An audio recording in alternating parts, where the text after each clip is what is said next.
اور اگر تم اللہ کے راستے میں مارے جاؤ یا مر جاؤ تو جو مال و متاع لوگ جمع کرتے ہیں اس سے اللہ کی بخشش اور رحمت کہیں بہتر ہے۔ اور اگر تم مر جاؤ یا مارے جاؤ تو اللہ کے حضور میں ضرور اکٹھے کیے جاؤ گے۔ پھر اے نبی، اللہ کی مہربانی سے تم ان لوگوں کے لیے نرم مزاج واقع ہوئے ہو،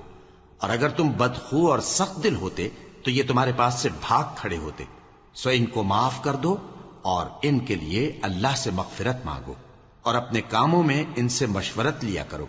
اور جب کسی کام کا پختہ ارادہ کر لو تو اللہ پر بھروسہ رکھو، بے شک اللہ بھروسہ رکھنے والوں کو دوست رکھتا ہے۔ اگر اللہ تمہارا مددگار ہے تو تم پر کوئی غالب نہیں آ سکتا، اور اگر وہ تمہیں چھوڑ دے تو پھر کون ہے اس کے بعد تمہاری مدد کرے۔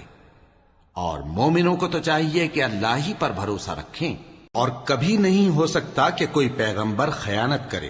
اور خیانت کرنے والوں کو قیامت کے دن خیانت کی ہوئی چیز اللہ کے روبرو لا حاضر کرنی ہوگی، پھر ہر شخص کو اس کے اعمال کا پورا پورا بدلہ دیا جائے گا، اور ان کے ساتھ بے انصافی نہیں کی جائے گی۔ بھلا جو شخص اللہ کی خوشنودی کا تابع ہو